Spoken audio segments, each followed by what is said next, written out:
Hi, welcome to the second panel. I'm Jim Speta. I'm from Northwestern. That's not my qualification for being here. Two of your three moderators are spouses, and I'm Stuart's casebook co-author. So draw your own conclusions from that. We have a great panel, great second panel. The brief introductions are that Paul Dessau is a senior analyst at Bernstein Research. Prior to that, he was chief of the Office of Strategic Planning and Policy Analysis at the FCC, and he has a PhD in theoretical physics. I just love to say that. Sharon Gillett is the principal technology policy strategist at Microsoft. Before that, she was chief of the Wireline Competition Bureau at the FCC. It says here in my notes, working on the PSTN to IP transition and reform of the Universal Service Fund, which basically means working on everything. And Bill Lehr is an economist and research associate at the Computer Science and Artificial Intelligence Laboratory at MIT. And we're going to go in this order. So take it away, Paul. Great, thank you very much. So I'm going to argue for relative stability in both the industry structure and the business models by 2020. Overall, today, three companies account for 2/3 of the sector's enterprise value. So AT&T, Verizon, and Comcast account for 2/3 of the $1 trillion of enterprise value of the telecom sector. They're the companies that drive the business models, and I don't see that very much is going to be changing over the next 5 years in terms of how they drive them. So I would say in 2020, much like 5 years ago, 5 years from now, the basic industry structure is probably going to be relatively similar to its current state. Let me take quickly through three different markets, though. So from a consumer's perspective, I would say there are three different broadband markets that are relatively distinct from an economic perspective. So one is for true mobility. So I would say that's the cellular market. One is for in-home connectivity, right? That's fixed broadband market. And then in between, we have the sort of nomadic Wi-Fi, out-of-home, but largely stationary market. So today, the truly mobile market is about $160 billion of revenue every year. The in-home market, including voice video data, is about $170 billion, so about the same size. And today, largely, the Wi-Fi out-of-home nomadic market is not really monetized. So let's look at, in each of those, whether anything is really going to change in the business models. So starting with truly mobile broadband, what do we have? I think in 2020, we will still have an industry structure of 3 to 4 players, right? I'm going to say 3 to 4 players. Don't really see that there's going to be material new entry. Barriers to entry are very high. There isn't much spectrum coming up that would allow a new entrant to really make an at-scale entry. MVNOs, virtual networks, are not really a part of the United States regulatory regime, much bigger in Europe. Don't see that really moving over to here. And there's a lot of thought also about Wi-Fi first networks. Think that still in 5 years, that's going to be difficult to have a Wi-Fi first network that truly roams across Wi-Fi hotspots, roams across cellular, particularly because you're going to need an MVNO to fill in the gaps in the Wi-Fi, and it's not really clear from an industry structure perspective how you would get that. The business model for mobile broadband service, I think, will continue to be primarily usage-based retail data. Some internet services and content will probably be exempt, either because the content providers are paying the mobile provider, the so-called zero rating, or because the services and content are supplied by the carriers themselves. So you think about something like the Verizon NFL deal, where Verizon has exclusive NFL rights, and then presumably will have a business model to monetize those that's separate from if you were trying to watch NFL over the top. For the in-home broadband market, the industry structure is primarily going to be 2 players, cable and telco pipe into every home. You know, some areas there may be 3. You might have an overbuilder, a Google Fiber, municipal broadband. Some areas you may only have 1, the universal service areas. But if we're trying to think about the majority of cases, you know, probably 90% of households, this is a 2-player market. It's not really changing anytime soon. Don't believe that there's going to be material overbuilding. So even if Google Fiber scales, we've done some work that says maybe we can get to 10 to 15 million homes by in about 10 years, if the criterion is to be a profitable overbuilder. We don't think that fixed wireless is going to be a material substitute for wireline, given just the physics of the material of the medium and also the economics of the sunk cost of a fixed connection. In terms of the business models, probably like cellular, there's going to be much more usage-based. We've already had the transition largely from unlimited plans to usage-based plans, and the similar structure of more either zero-rated, so deals between the content provider and the carrier, or carrier-owned content being privileged, seems to be the only real business model change that's likely to take off in the next few years. Probably the most dynamism is in the third market segment, the out-of-home nomadic broadband Wi-Fi segment. So the industry structure there at the moment is primarily cable. So Comcast is shooting to have 8 million Wi-Fi hotspots, I think, by the end of the year. And it's largely free, right? It's either not charged for at least in-home consumers, or there's some upsell. So some carriers, some cable companies are starting to say if you buy the very cheapest offer, you don't actually get the out-of-home Wi-Fi with it. And so that's an incentive to kind of upsell your in-home broadband. By 2020, there's potential for telcos to build out Wi-Fi, likely in a more integrated model, more of a managed model in order to offload some of the traffic.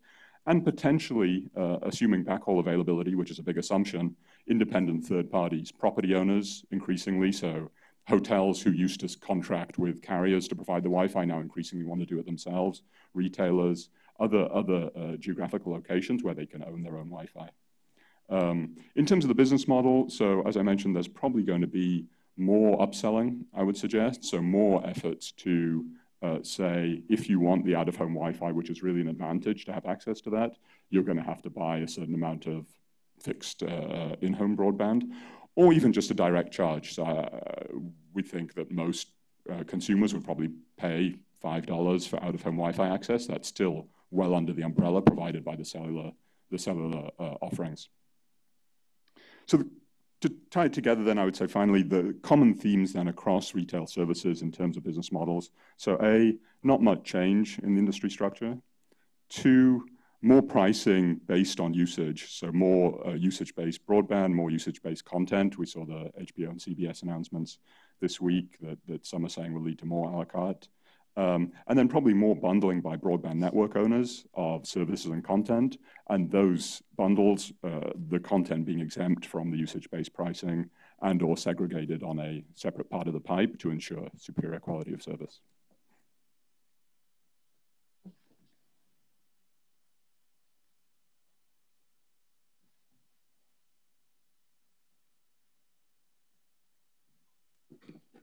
Thanks, Phil. I just want to say I recently shifted within Microsoft to join Microsoft Research. And some of the researchers I work with, they say to me that whenever we talk about telecom policy, that I make them so depressed. I would say, Paul,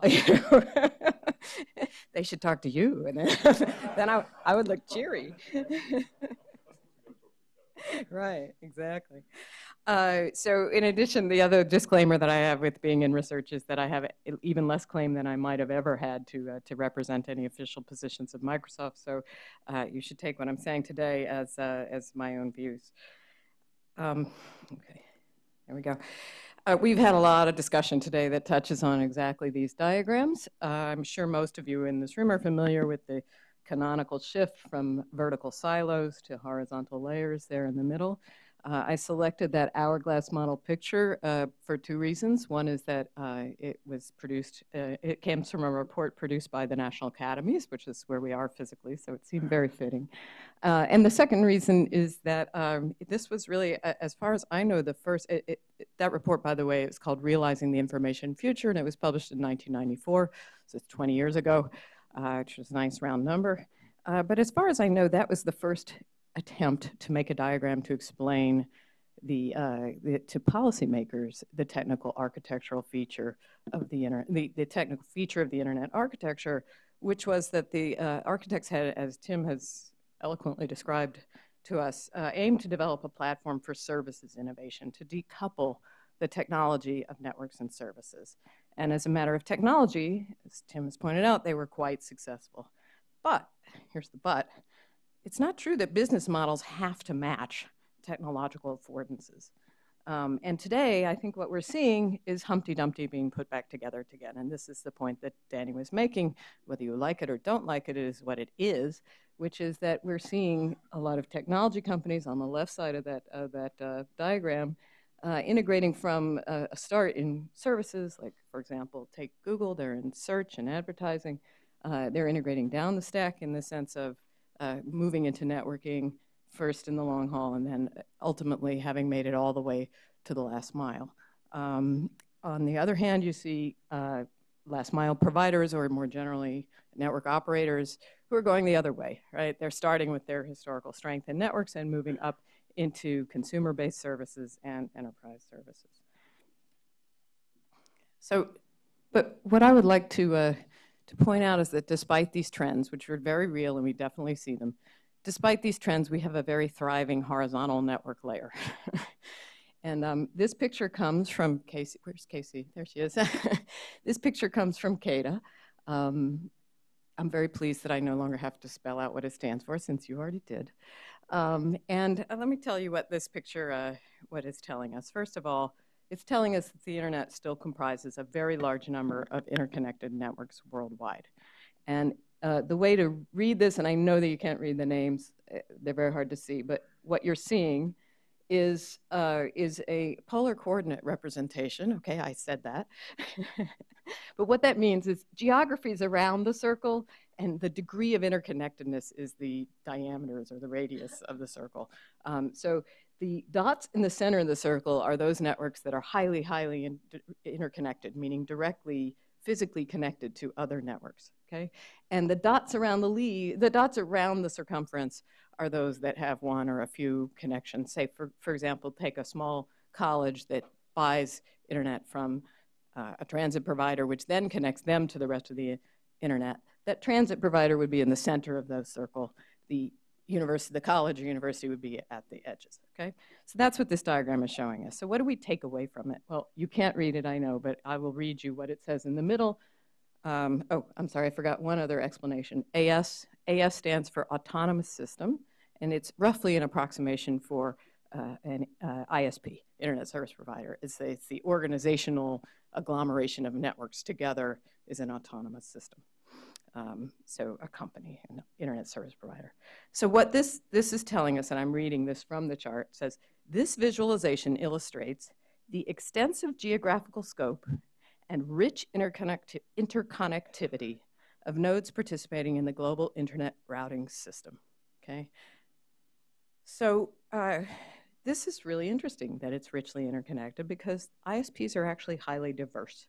Some of them carry only their own traffic, and some of them serve end users, right? They're carriers in our terminology.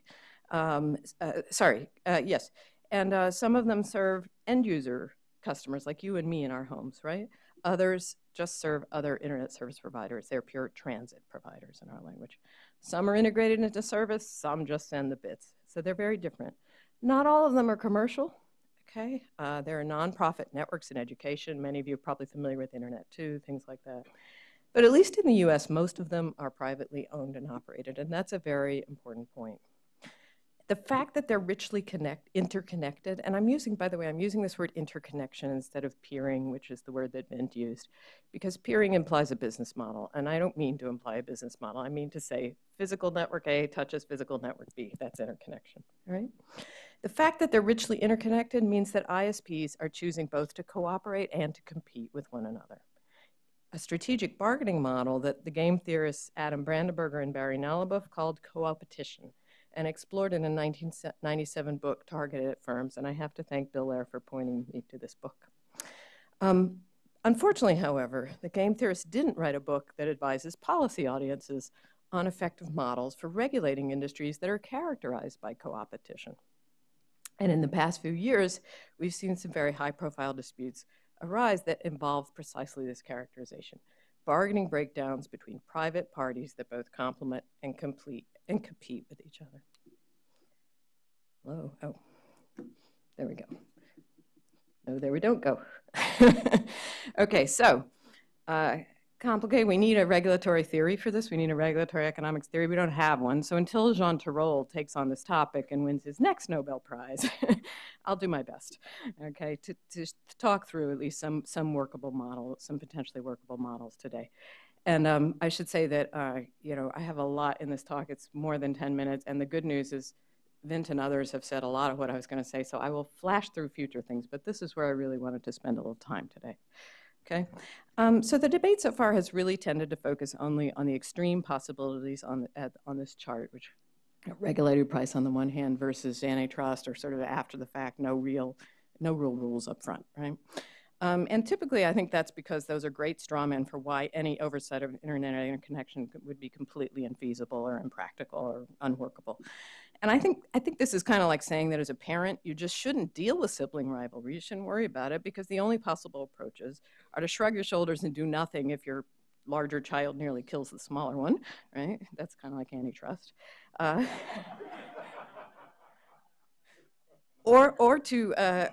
Or the other alternative would be that you can insert yourself directly into every interaction between your children, and that's kind of like a regulated price, okay? But if you prefer, as a parent, you can try the case-by-case option of adjudicating which child actually did hit the other one first. Okay, but clever parents figure out other options, right? And so too can clever regulators. And my mom, may she rest in peace, she took what I've called on this slide a procedural safeguard approach, okay? Her approach was to give my brother the job of dividing the cookie and my sister the first choice of which piece of cookie to eat, okay? It worked really, really well. She didn't have to adjudicate at all. She just had to set that rule up front. The FCC did something actually rather similar in the News Corp DirecTV merger from 2003. I think I have that date on the slide, but I believe that's right. And they were doing it in response to a concern that a vertically integrated satellite operator would have the incentive to foreclose competing operators' access to exclusive content, which in this case was regional sports programming. So the FCC required a procedural safeguard of mandatory arbitration if MVPDs, or cable operators, in other words, didn't feel they were being offered reasonable terms for access to Fox's regional sports programming, and further required that programming delivery continue during the arbitration period, which was an important consumer protection against blocking. And I have to acknowledge Simon Wilkie, who was chief economist at the FCC at the time and is now a visiting researcher at Microsoft, and he brought this example to my attention. I think communications regulators, I count myself among us, we do tend to be a little bit parochial, but we could learn from some other industries. For example, benchmarks derived from competitive railway routes have been used to guide safe harbor pricing on non-competitive routes. This idea could have particular applicability to internet interconnection, where because of the diversity I mentioned earlier, some negotiations take place in the context of competitive alternatives, while others don't. For example, when two transit providers interconnect, typically they're alternative transit paths if they fail to reach agreement. But when a transit provider needs to deliver packets to the customer of a last mile ISP, there's really only one way to get the data to that customer, and that's through the last mile ISP's network. This situation creates an unlevel playing field, and with it, the potential for abuse that hurts consumers and competitors. Did I mention before that the internet's a global system? I think I did. I'll keep saying that because it's really important and it keeps coming up today. Some other countries already regulate internet interconnection, and more are likely to follow, and often in unhelpful ways. Can the US be the clever parents that get this right and set a better example for the rest of the world to follow? Okay. Another area where co-opetition makes things really challenging is all these societal goods. Have any of you ever read Jane Smiley's book, Moo? Has anyone in this audience read that book? Yeah. An economist would answer that question, right? Yeah, so I was working on this slide and I had goods in quotes, and my husband looked over at my computer and he said, goods are good. Those of you who read the book will get it, but in any case, what I mean by goods in quotes is things that are good for society. I mean it as an adjective, not as a noun, okay? So one of the questions is who is going to take on these things? And we've been debating that all morning. I think there's two. I hadn't actually realized until I heard the discussion earlier that I actually meant two things by whose responsibility is it, okay? What I meant originally was, which part of the industry takes it on. The industry's complicated. It used to be pretty obvious, it was the ILEC's fault, whatever it was, right? Or not fault, obligation. Universal service, for example, the carrier of last resort, it was the phone company. There wasn't anybody else, right? It was pretty simple. But it's not so simple anymore. So that's what I actually originally intended. But as I've listened to the discussion this morning, I'm realizing that there's also another sense, which is which part of government, right? whose responsibility in terms of which agency or which branch even of government to do these things. Okay, I realize there's a real problem here. I just want to throw out an idea. Is there a process that we can learn from the past of how this could be done? And I'll focus just on two examples. One is number portability as an example of something. I'm not saying it was easy or painless or any of those things. It was quite challenging and difficult, but it did work. We do have number portability today, and it's been a great success for the American consumer. And then I would ask whether the process that was used there could work for some of these other things, like, for example, emergency communications, or, we abbreviate that by 911, but I think it may be bigger than that, over IP or over the internet. And I would submit that the ideal process is one where the law articulates a clear goal of what we're actually trying to accomplish. That's often missing, as we all know. That the regulator, possibly with help from the research community, and maybe we could discuss how that might be done, articulates an overall architecture and funds development of common resources. So in number portability, it was a database, for example, and then convenes the industry to work out the technical details, because believe me, the FCC is not going to work out every technical detail, and they know that. They know they need the industry's help with these things. As I said, I don't mean to imply this was easy, but I think it's worth thinking that that might be a model we use for addressing some of the kinds of challenges that people have raised today. Okay, I would be remiss if I didn't say anything at all about mobility. And I do have to prove now that I'm no longer chief of the Wireline Bureau that I'm not a wireline bigot, so, but, okay, you didn't laugh. Thank you. But mobile is obviously very important, not just to all of us as customers, but to the company that I work for, where our CEO describes what we're living in as a mobile-first and also cloud-first world. Can't have a mobile-first world without the spectrum. It's very important. We've had a lot of emphasis on freeing it up. I would just also say that as important as it is to free it up, which it is, it's also important to make more efficient use of what we have. And I think that there's going to need to be a lot more dynamism in how spectrum access rights are defined and enforced. I don't think we'll be there by 2020, but I think that's where we need to get. And I imagine that Bill just might have one or two things to say about this, so I will leave it at that. We are not alone, right? The rest of the world really matters. So when I was at the FCC, we had this amazing ability to just shut out what the rest of the world was doing and focus on the US. It's not the way it is out there. And it's not, it's also not, to the extent US regulators are trying to help the US economy and US companies, we're dealing in a global world. And we just have to recognize that. We just have to recognize that we are in a global world, and it does raise all sorts of challenges. We've talked about a number of these already today. I'll just add one more to the list, which is that Microsoft is currently appealing a US court ruling that we believe would violate our customers' privacy rights by forcing us to produce the content of their email without due process, because the email happens to be stored on a server in Ireland. The rule of law is really important here. Companies want to comply with the rule of law, but there needs to be clear what that rule of law is. And also the rule of law needs to sort of catch up with the real issues that are out there. So I will end with that. In sum, right? In sum, these I think are some of the biggest issues that we are going to be dealing with between now and 2020, and I'll stop there. Thank you.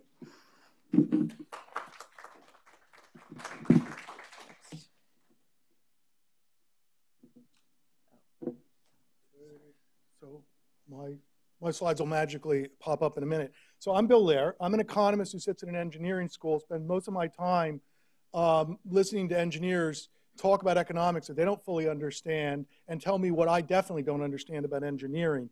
I had the benefit of both my prior speakers having shared really eloquent notes before this, and there's nothing that they said that I disagree with. But I figured there wouldn't be much sense in me agreeing with them. So I'm actually going to try and talk about something differently. I did not take as a topic for my talk what actually is going to happen in 2020, because of course in internet time 2020 is a long way off, but in actual industry time it's actually not that far away. I completely agree with what Henning said and what I said, that basically the best forecast of where we're going to be in 2020 is look at what things are today in terms of industry structure, et cetera. Okay, But that for me is an academic. That's not interesting, okay? So what's interesting is to figure out what we might make different and where we might focus things so that the vision of all this wonderful stuff that people are trying to develop in my lab actually could maybe have some potential commercial success. So suspend your belief for a minute, but the vision that everybody's talking about is smart X everything. So intelligence everywhere, always connected, everything connected, blah, blah, blah, big data, Internet of Things, real world, virtual world, tying these things together. Now, whether that happens in 2020, unlikely, or 2050 or 3000, the question is, if we don't do certain things, we can be guaranteed for certain it never will happen. And so I'm interested in trying to think about some of the things that might happen that would make this possible. So there's this technical vision. I put mobile and wireless in here because along with a whole bunch of other things about what the network needs to do, this is really critical and it relates to what I'll talk about in a later part of my talk. So what does this mean about this vision of the internet if you take this seriously? Well, it means, first of all, that the internet is the economy because it's in everything and it helps us do everything. So every vertical sector has an internet component in it. And there's lots and lots of new ways to serve old markets. And from an architecture or technical point of view, it means that what you thought had to be in hardware could be in software, it could be in some mixture in between. And if one guy does it in hardware, someone else might do it in software. And that means we can have the potential of a much more fluid industry structure. We already see all this sort of stuff in the consumer space, marketing space of just-in-time, customer of one, consumer-rated design, the sharing economy, all this sort of stuff that's causing massive disruption in all these different sectors that completely depends on where we were with the internet. You can also do this at the internet level if you look at these technologies, although it's clear that not all of these will scale. What this is a much more complex system. Globalization is a key factor, and there's a lot of competition. A lot of the concern is too little competition, but there may actually be too much. That's certainly one of the feelings of what seems to be the tenor of a lot of the discussion about mobile services in Europe, for example, now. And it was one of the big concerns that came up, for example, in mobile as to whether or not it's really viable to have 4 facilities-based mobile providers. And, you know, why should we preserve that? Is that necessary as a policy goal? Okay, so what do we take away from that? You know, do we say it's gotten too complex, we can't do anything? And if we were going to do anything, we need to go back and have a Communications Act and have a new sort of internet clause to the title to the Communications Act, okay? I don't think that's likely to happen. I think there's a lot of underlying features in the nature of this market and how things are changing.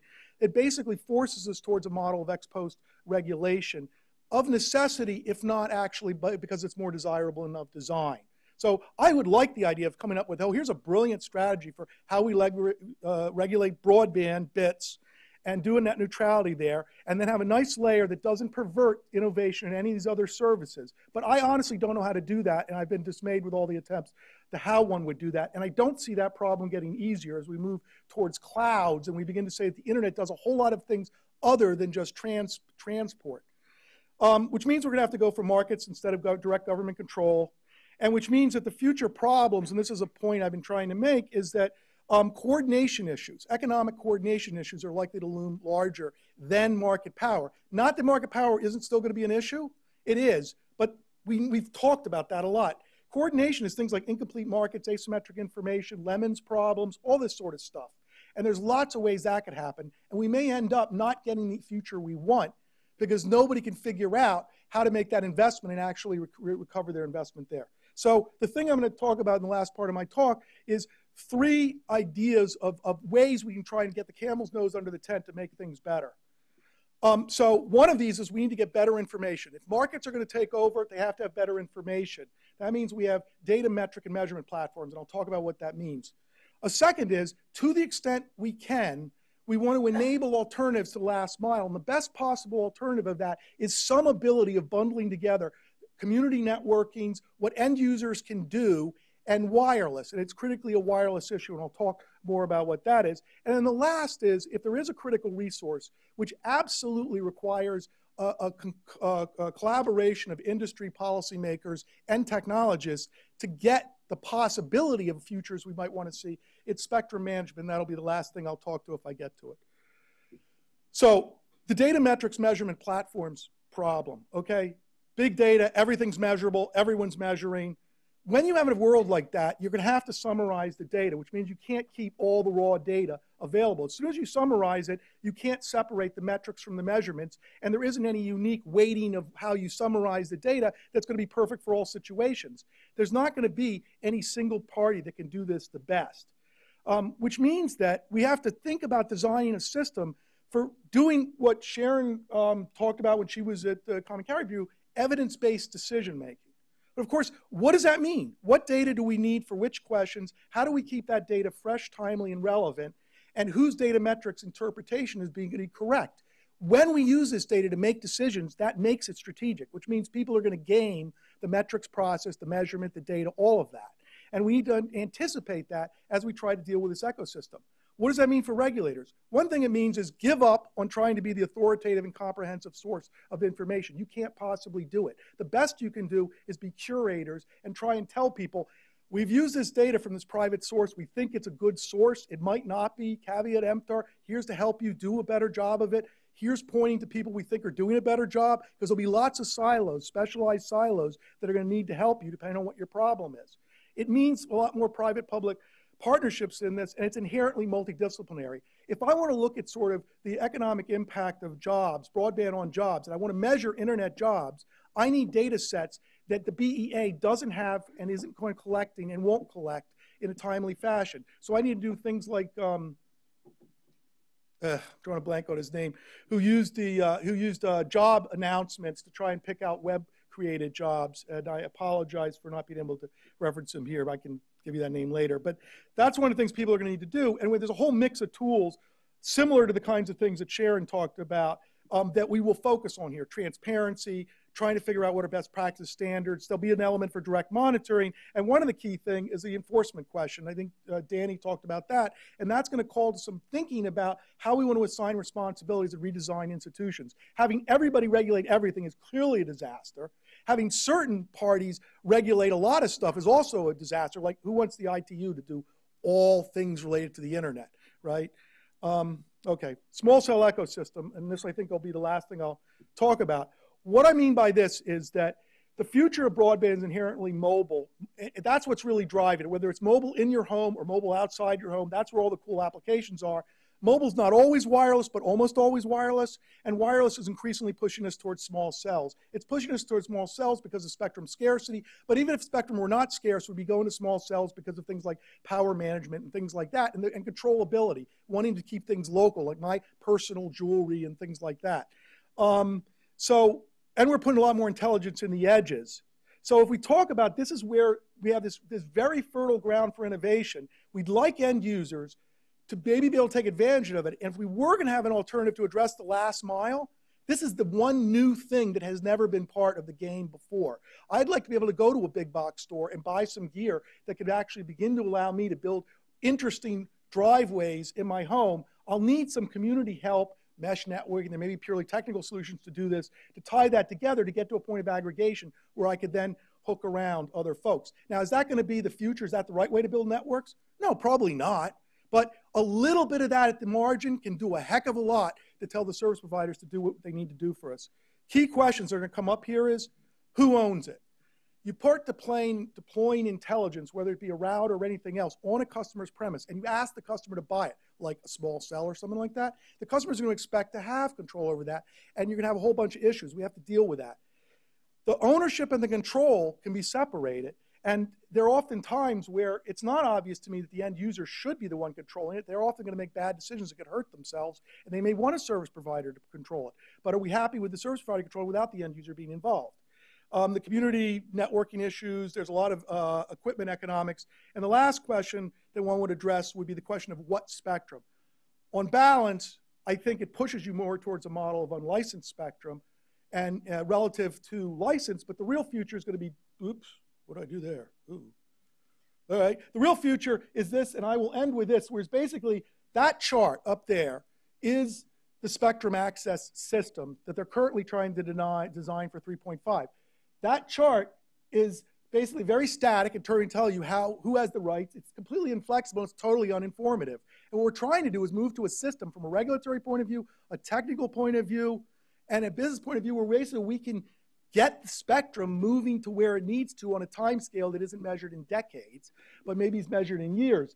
This is a chart from TV Whitespace. That was version 1 of this.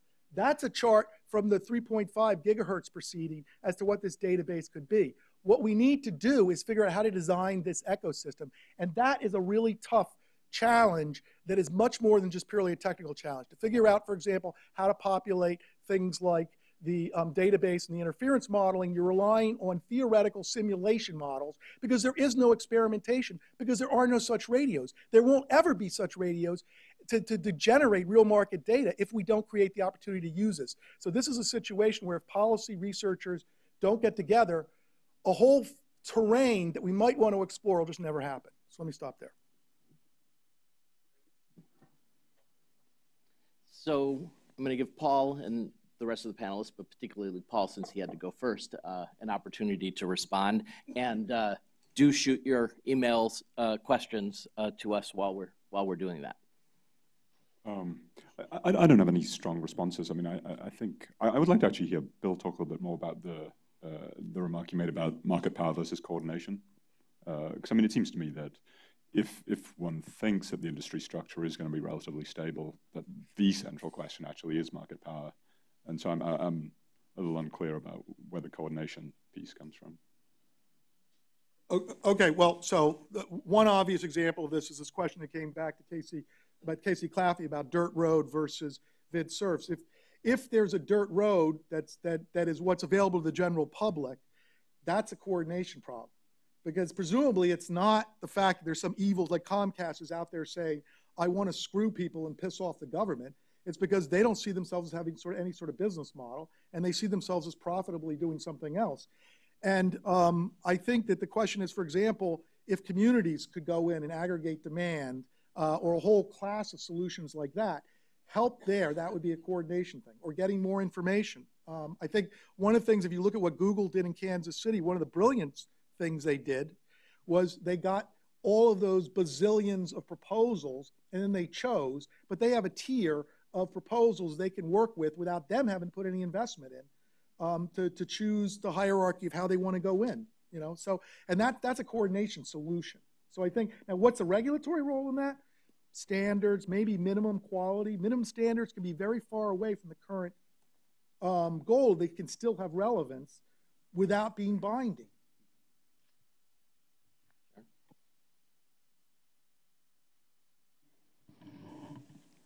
So what's an example of too little competition that you're worried about? I'm sorry, too much competition that you're worried about? Well, I mean, the mobile guys have said sort of fragmentation of the assets mean that for, you know, if I'm going to go out and build a wholly independent LTE network, right, then I'm going to have a lot more capital per user, per subscriber. And the amount of demand in the market can't possibly sustain that. Is part of the reason, that's part of the one of the things sort of people argue is driving consolidation. So one of the obvious things they've done in the mobile industry is they share antenna sites. And so a bunch of this sort of sharing and, you know, can happen without the regulators explicitly being involved. But I think, you know, if, for example, we go to small cells, I'd like to see that the thing on my desk, the widget, have a bunch of interfaces and software loadable SIMs so that I may only plug in one fiber, but then I can plug in a whole bunch of different wireless services, and I'm not gatekeeping that model by that. So that would be, you know, but the competition's not at the small cells. That would be too many people putting small cells on my desk. Okay, great. I'm going to go to the email and recognize first the question that came in even before the last panel began. Although I think the first half of your two-part question has been addressed to some extent, Howard. But go ahead with the second interesting piece on, to some extent, incentives, the availability of incentives. Hi, Howard Goff, LLM-LE program over at Duke Law. So my question, best of my recollection, I might as well restate it then. Do you think there's any possibility of establishment or innovation of new forms of internet access? Given that the current market's dominated by a triumvirate, that there's a complete failure of adoption by other methods such as broadcast over wireline, and then the spectrum allocation complications that have been seen through light squared. And is it possible, because there's such big negatives to it, is it possible for the government to give incentives to try and give in a new method like it did to broadband in the early 2000s? So I was trying to remember the question from earlier. I'll try a little bit of it. You know, I think it's extremely unlikely for the mass market. So as I mentioned, I think there are going to be certain geographies. So to some extent, Universal Service Fund, I would say, fits into that category, right? It's a government incentive to build where it's not economic to build. But I think there's certainly, you know, the very dense areas or denser areas done in a way, as Bill mentioned, in a different way, sort of actually more sort of cherry picking the more economic areas where you can perhaps get an overbuilder to the two existing pipes. But I think for the mass majority of the market, the economics just aren't there. And it's not clear whether it's either, I think, good public policy to incent a third pipe necessarily if you've got two privately funded pipes, or the size of the incentive might just make it implausible.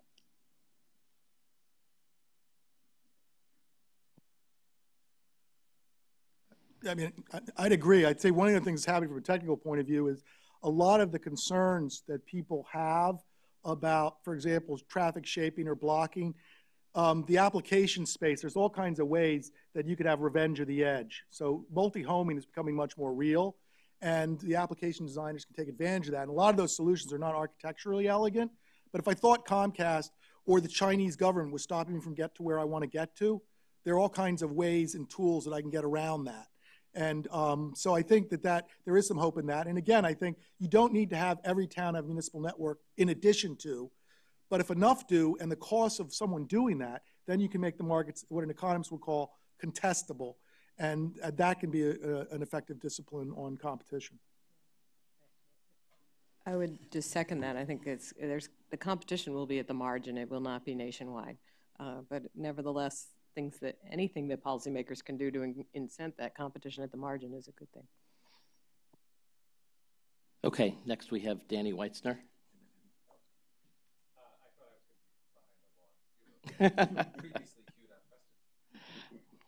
Thanks. I really appreciated, Paul, your very quantitative sketch of where the market is. And the one thing I wonder about as between this question of will we essentially be sitting with the same industry structure and infrastructure structure in 5 or more years, or will things be different kind of in the directions that Bill is pointing to?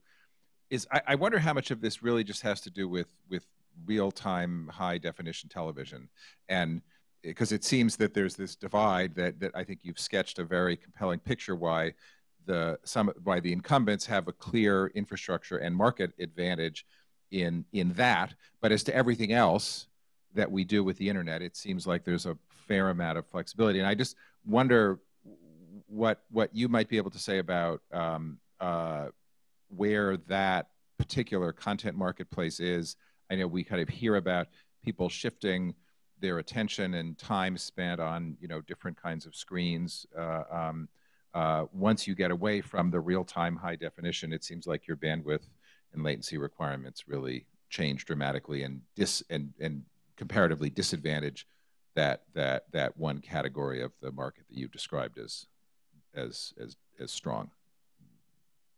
Yeah, I think you're exactly right to draw the line between video and everything else, only in that video is both such a high bandwidth user, obviously. It's also something that I think is still emerging on the mobile side. So that battle has yet to be played out. So I think there is an interesting contest.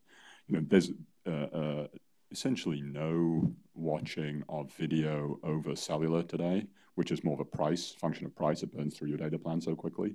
But I think if you roll the clock forward, there's an interesting battle that's coming between, if you go to the cafe, are you going to watch the Verizon NFL, $5 doesn't count against your data plan video offering, or you're going to watch the cable TV everywhere over the cable Wi-Fi data offering? And that, I think, is one area where there is actually an interesting debate that's going to be played out in the next few years. I think, on the fixed side, though, you're totally right. I mean, in my mind, you have the infrastructure where not a lot is changing. You have video where I think there's probably a lot of potential for market power to be leveraged up at the interconnection points, or either by integrating or improving prioritizing the packets or privileging the quality of service. But then everything else probably is much more competitive, I would imagine. I'll say as a kind of a reason I think it's interesting, this guy, I think a lot of times the policy debate, this panel has inflated this one very compelling use case which dominates a lot of people's hours of the day, which is particular kind of television, and then everything else. Somehow we come to think that we have to have them all together or nothing. Well, the one thing I do wonder is whether it's partly because that's what drives so much of the business case and the investment, right? I mean, so what's driving the need for increased infrastructure investment? What's driving questions about returns on invested capital? It's really the video piece of it that's driving it. So maybe that's sort of possibly why it gets the disproportionate attention. So I found Sharon and Bill remark about competition. I want to dive into it a little bit more in that, namely that there could be kind of, even if they're small instigators of competition, I'm trying to understand how that would work, given we saw a little bit of that version in the airline business, where upstarts no longer, this was 20 years ago or whatever, were able to lower the price of certain routes, competitive routes to Florida, for example, but really didn't affect transatlantic routes, for example, in that. So if there's competition in one area, since my broadband market, to me, is we have talked far too little about geography. In a sense that instead of talking about one broadband market in the US, even leaving aside international markets, is that we probably have at least 3 or 4 very different competitive situations. We've alluded to that in the USF case, where when this is extreme, the 5% or probably 2% type of case. We have the extreme where you have maybe 2 high-speed competitors, fiber plus HFC. But there's this vast part in the middle where it is not obvious to me that in 2020 we're going to have more price affecting, as opposed to science experiment, people running mesh network type of stuff, competition that actually lowers consumer prices. Is there any reasonable concern that maybe monopoly pricing isn't a long-term? Have we given up on lesser monopoly pricing in certain areas, leaving aside kind of the tail ends on both sides?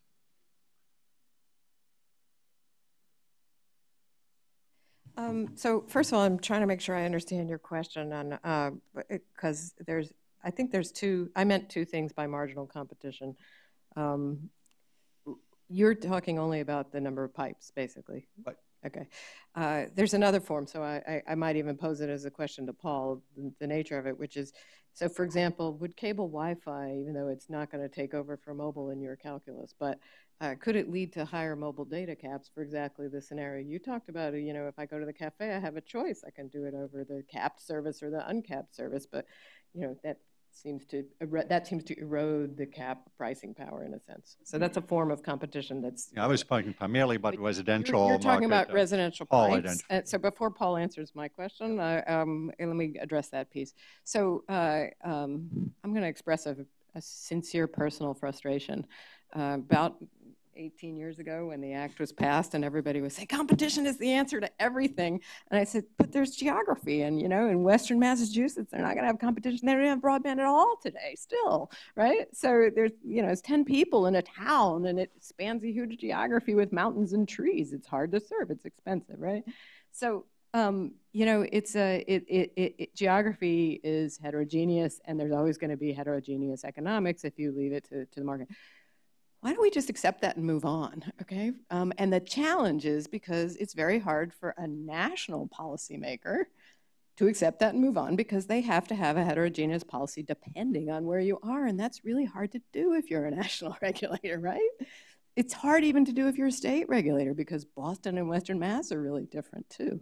So I think it's a really, really hard problem, but it is the problem, which is we are going to have, unless we want to go back to all monopoly everywhere, which I'm not advocating at all. Don't think that was great either. But you know, we want to have, we want to let the market do its thing, but we also recognize that it's not always going to work well in some places. Then how do we do that? And part of what I was trying to get at with this sort of procedural safeguards thing is to recognize that there are going to be places where it's not going to work. And so for those places, we take what works in the places where it does work, and we import those into the areas where it doesn't. That's what I was trying to get at. Okay. I'm trying to understand, how big that middle segment is, in a sense where you don't have natural competition, in a sense, probably the 20% that currently have at least two video-capable providers. The vast part of the country where you essentially have one video-capable provider in 2020, assuming no magic happens, and the ones leaving aside kind of a subsidized versions that you explicitly subsidize. So How big is the if middle? you're asking a factual question, I think the No, I mean, numbers... what would you do? I'm trying to nail you down. What exactly would you do? Or would you do anything? Because we tend to focus only on the tail end when the rural parts of Western Massachusetts. I'm talking about mid-sized cities that essentially have one cable provider. Yeah, I think I better turn it over to Paul because he's got all the numbers of how many are two. I think, Heading, the short answer I would say is it depends on what you believe about duopoly.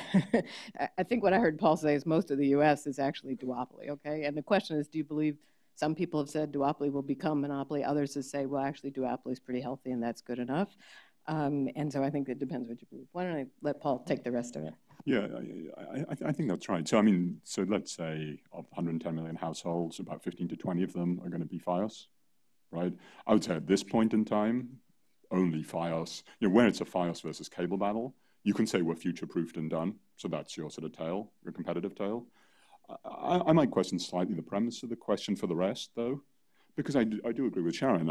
I don't think that, let's say you stipulate that two pipes, I don't think that's necessarily a bad thing in terms of pricing, right? That doesn't necessarily have to lead to collusive pricing. I'm not sure, for example, the example of the airlines, right? I mean, old airlines, at least, that was not a great industry to have as a model for how you might want the broadband industry to be, right? I mean, any fixed cost industry, there's a risk of ruinous price competition. It looks good in the short term, but if you actually want long-term investment for the guys that are not future-proofed, that's not necessarily the way to go. So I would agree with Sharon. I think it's sort of indeterminate for the rest of the country. I'd be willing to stipulate two pipes.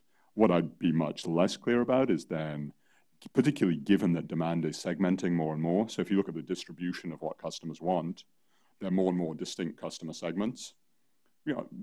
Maybe just based on ability to pay or willingness to pay or fundamental demand. But I think just empirically, if you were to look at the distribution of what people use as a broader skew, I think in most markets where you have a distribution, there's generally room for segmentation, right? And so not every product has to be homogeneous and have the same qualities. And therefore, in the non-FiOS areas, even if you have two pipes, even if you just stipulate one pipe is on a physical supply side technical basis inferior, that doesn't necessarily, in my mind, lead to an immediate conclusion about consumer welfare or pricing or anything, really, right? It's just a structural observation about the industry that then depends on both the regulatory framework and the behavioral characteristics of the companies. I might just say also just one other word on Sharon's point about the Wi-Fi, if we have time. Is it okay?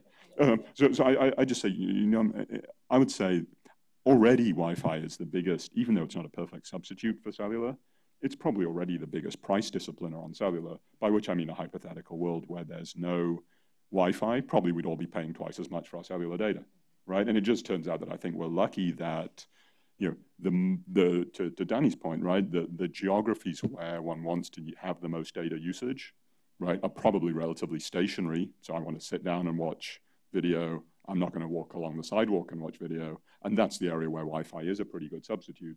So to some extent, again, coming back to geographical and demand segmentation, we may be better off than we think just looking at the cellular industry structure.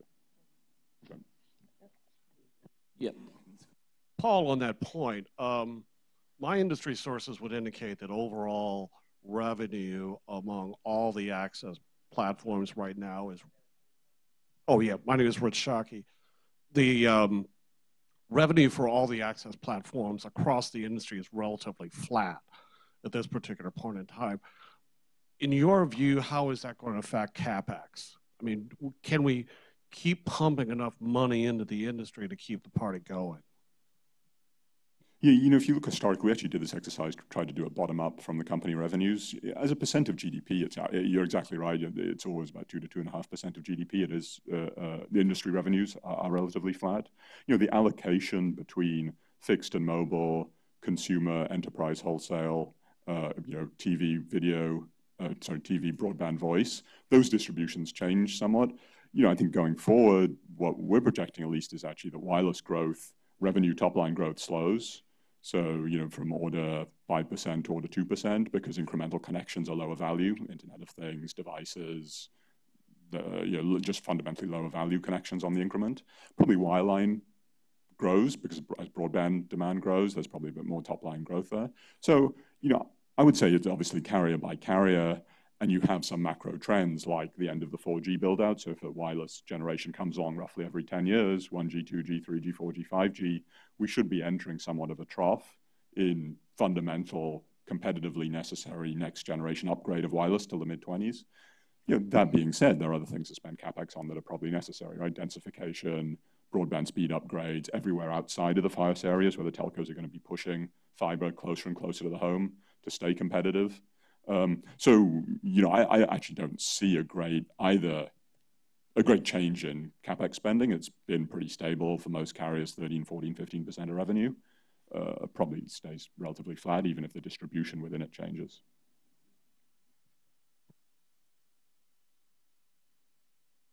Okay. We have a question from Michael Scarrato, the National Hispanic Media Coalition. I'm just going to read the question here. What does the monetization of scarcity, that is usage-based pricing, mean for the development of innovative high bandwidth applications, particularly those not affiliated with an ISP or unable to pay for zero rating? It seems like this practice would largely stunt innovation in content and services at a time when the scarcity being monetized could become largely artificial, thanks to improvements in underlying networks and technology. What would it mean for the digital divide if innovative services become largely premium offerings based upon the ability of the subscriber to pay? You want that one? Sure. So I guess I would reject the premise. We have a fundamental problem in that, you know, the vast majority of the costs associated with the network, and as it gets more complicated, this is going to be only more true, are going to be shared. And of course, when there's shared costs, everybody wants to say that's somebody else's payment, but everybody has to contribute, and we have to have a model for how we're going to contribute that. It's not, the internet was never free, nor can it be, although we might want to make it appear as if it's free for certain kinds of services, and that's a subsidy thing, like we want to subsidize public broadcasting or not, and we can have those debates, but we shouldn't be allocating, for example, spectrum so that we can basically give a buy to public broadcasting. I think one of the problems, people talk about things like peak load pricing and the fact that it's only the peak that costs anything. And of course, that makes no sense because the question is, what really is the peak? You know, is it the top 15 minutes? If you shift people off peak, everybody's got to contribute. It is a cost. We have a problem, for example, when all these guys that have built this infrastructure have a model that the revenue that's paying for the pipes comes from television subscriptions and voice telephony. And when all this stuff shifts over top into the broadband connection, either the price of the broadband goes up or some of their costs go down. So costs could go down. The broadband pipes like Comcast could get out of the programming business. They'd lose a bunch of their costs. They'd be a smaller company. They might be more profitable, but they're unlikely to do that themselves, if I was just guessing. But the thing is that we do have to deal with that problem, is the revenue's got to come from somewhere. And this question about, like, you know, whose content do we have access to it, I don't think we should expect that all access is going to necessarily be equal. And I would say you're not trying to compete with ESPN, who is going to pay for the zero rating, and they will have the revenues to do it, and they'll have the quality. And there'll be other services that are going to get less quality, but you'll get access to it. And people have dealt with that, you know? I mean, that's... Okay, I know I'm treading on forbidden ground here, but I'm just going to state a fact, which is that Pakistan, the government of Pakistan, recently put out a consultation document about, of all things, net neutrality. And one of the things that they said in their document was, people talk about cost recovery, users pay for the network. They're already doing that. Go figure.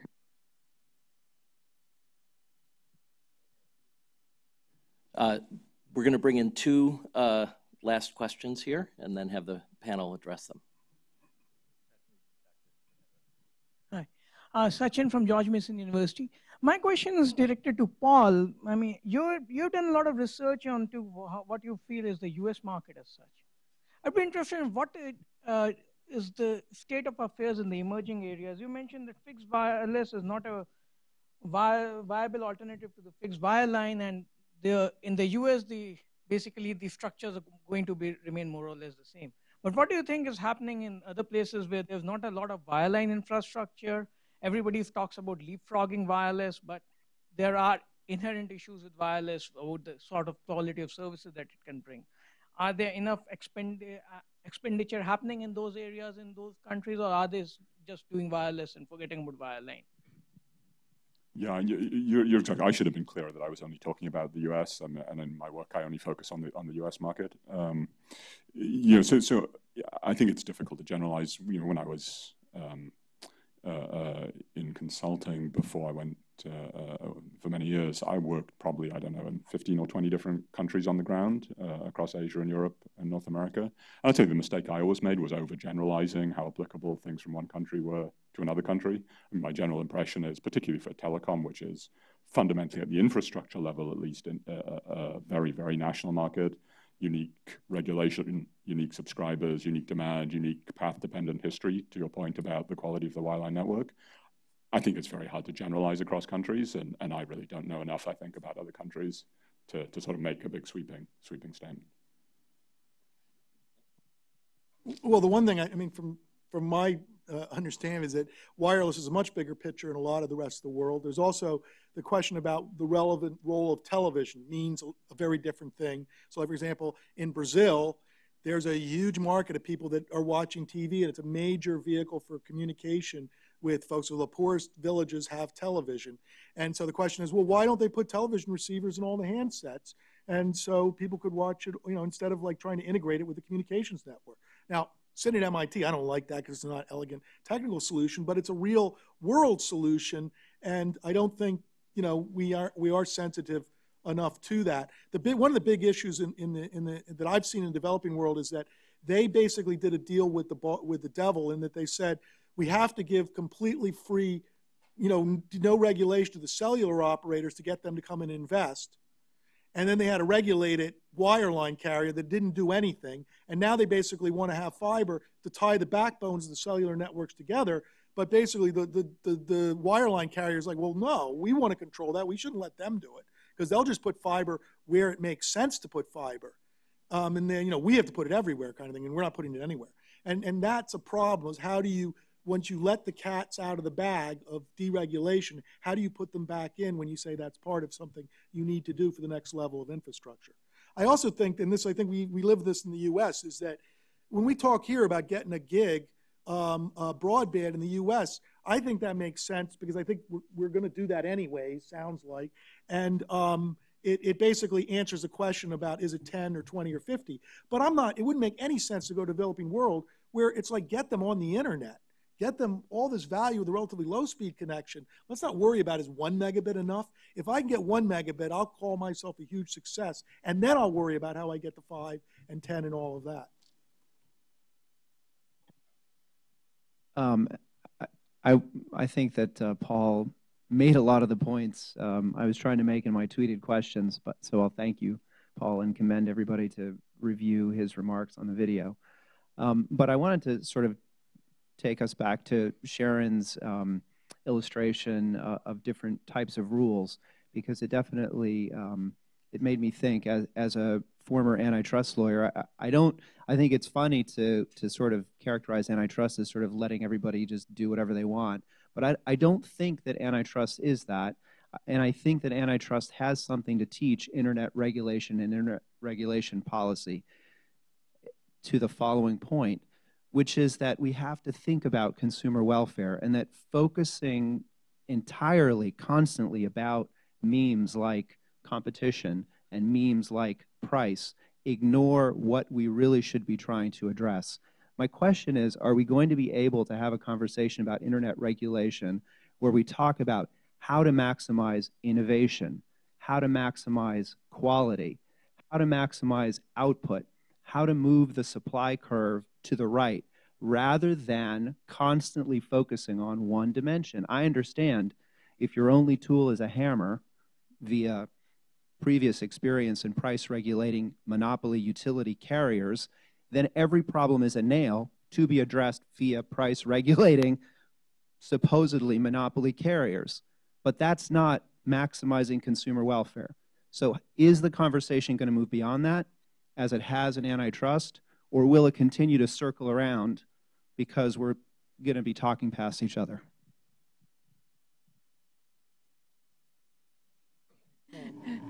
You want to crack too? Yeah, sure. Okay. Well, I'll go first since you addressed it. I don't think that I was focusing on price regulation. And I guess what I was trying to get at was that in thinking about consumer welfare, well, look, certainly the dispute about, I'm not taking sides in it, the dispute over, Netflix delivery, right? It was about the fact that people's Netflix delivery was slow. About the fact that they felt that from the consumer's perspective, they felt they were paying for something that they weren't getting. So that's a consumer view of what harms we're trying to prevent.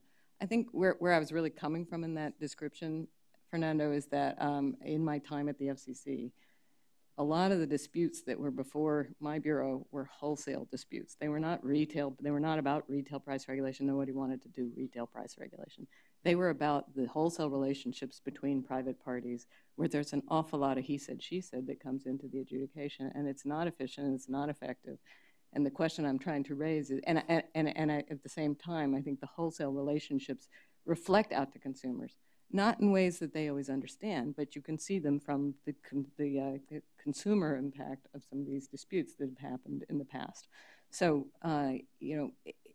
there are consumer harms there. It's not always obvious to link them. It's extremely wonky, right? These wholesale things are very hard, but I think that they flow through the value chain, and that's, and they reach consumers, and that's why we're worried about them. So what I'm trying to propose is that antitrust has its place. There's no question. It just doesn't have its place in every individual dispute, and it is an after-the-fact remedy after the harm has been done, and these are very fast-moving industries. So I think that what I was trying to get at is, are there ways that a regulator can be more hands-off, not have to regulate the price, but to be more hands-off and to set up a structure so that the industry can work without micromanagement on the one hand and without just, letting the kids kill each other on the other hand. So Sharon highlighted one of the points I'd make, which was we have this fundamental choice between wholesale and retail regulation, and it's very difficult to do both. And I think we've opted more for a wholesale type of model, and I think that actually makes some sense. Now we can tweak it around the edges and add some retail. A question I'd ask is, people throw around this thing about monopoly competition, but I don't really know what I should be paying for broadband that makes me happy. I know that I pay, like my household, like $200 for a bundle of services, and I sure would be like to pay $100. But if I will pay, because basically all those services are services I can't live without in my household. And so, it's a cost I don't want to pay, but, and I don't really know. I'd really like to know, what should that really cost me? And does anybody have any idea what a reasonable number really ought to be? And then, see that. We see comparisons between what people do in Europe and we do in the US, but almost all those comparisons are deeply flawed. But I'd really like someone to, I think I'd really like that one answered. Well, on that note, we won't. Although I will say, if your household's communications budget is only $200 a month, I want your budget. So I want to thank the panel for a rousing set of questions and answers. Thank you. And I'll turn it over to Stuart to say what's next. No. Lunch is next, and we're going to reconvene in an hour and 10 minutes. So lunch is here. There's plenty of lunches, and then we'll be back here at 12:50. I think is that 1:50. I'm sorry. Thank you. 1:50. Thank you. Yes, we'll be back here at 1:50. Thanks a lot.